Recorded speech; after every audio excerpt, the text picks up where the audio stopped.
This question gives us the KB for this weak base as 1.5 times 10 to the minus 8. And it gives us, or asks us to calculate the pH of a solution at 25 degrees Celsius. So the first thing we need to do is look at this weak base reacting with water. So we have C3H6NH aqueous plus H2O liquid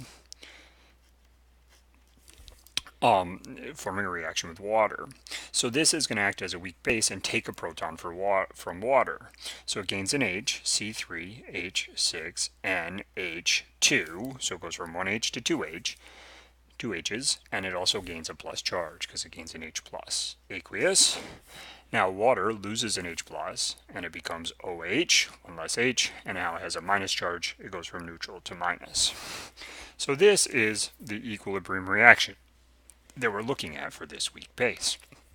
And we know for this equilibrium reaction, Kb equals the concentration of the products, C3H6NH2 plus, concentration OH minus, over the reactant, not water, C3H6NH. And we don't include water because it's a liquid.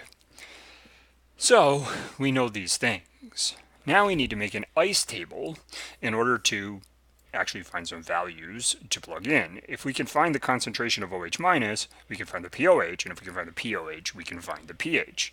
So we have initial, change, and equilibrium. The initial concentration of the base is 0.37 molar.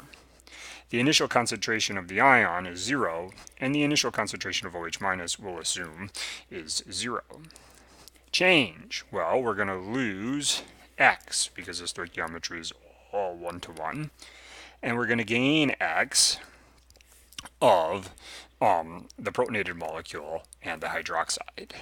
At equilibrium, the concentration of the initial base is going to be 0.37 minus x. This is going to be x, and OH minus is going to be x. So that's basically what we're going to do. And much like in a previous video where we did this with Ka, we're going to go ahead and approximate that this is just 0.37.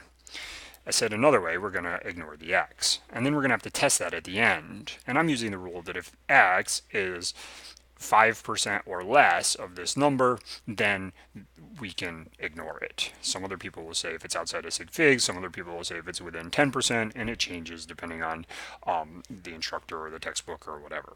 So we're going to use the 5% approximation. So here's what we have. We have a value for the base, 0.37, and a value for the protonated base and OH minus of x. We also know Kb. It's given in the problem. So let's plug in. To plug in for Kb, we're going to put in 1.5 times 10 to the minus 8 equals x times x, which of course is x squared, divided by 0.37. Cross multiply 0.37 times this and equals x times x, or x squared. 0.37 times 1.5 times 10 to the minus 8 is 5.55 times 10 to the minus 9 equals x squared. Now to get x by itself, we take the square root of both sides, and what we find is that x equals 7.450 times 10 to the minus 5. And this should probably have 2 sig figs. However, it asks us to give our answer in 1 decimal place, and since it's probably not 100% correct, I'm just going to ignore the sig figs for now, and we'll just round our answer to the nearest decimal place at the end. Once we have the value of x, we need to test our approximation. We need to see if this is less than 5% of this. And you could tell just by looking at it that it is. But if you wanted to do the calculation, you could do 7.450 times 10 to the minus 5 divided by 0.37 and then multiply by 100 to find it as a percentage. And what you would find is it's only 0.02%, which is certainly less than 5%, which makes this a valid assumption. But we do need to check. So We now know the concentration of OH minus. It is 7.450 times 10 to the minus 5. Therefore, we can find the POH. If you recall, I'm going to just move this up a little bit. The POH equals the negative log of the concentration of OH minus, which equals the negative log of the 7.450 times 10 to the minus 5, which if you plug it in your calculator equals 4.13. This is the POH.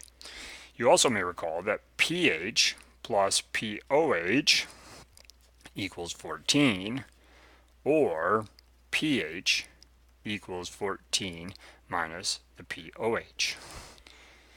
And I'm just going to move that up so we can see it. So pH plus POH equals 14, and pH equals 14 minus POH.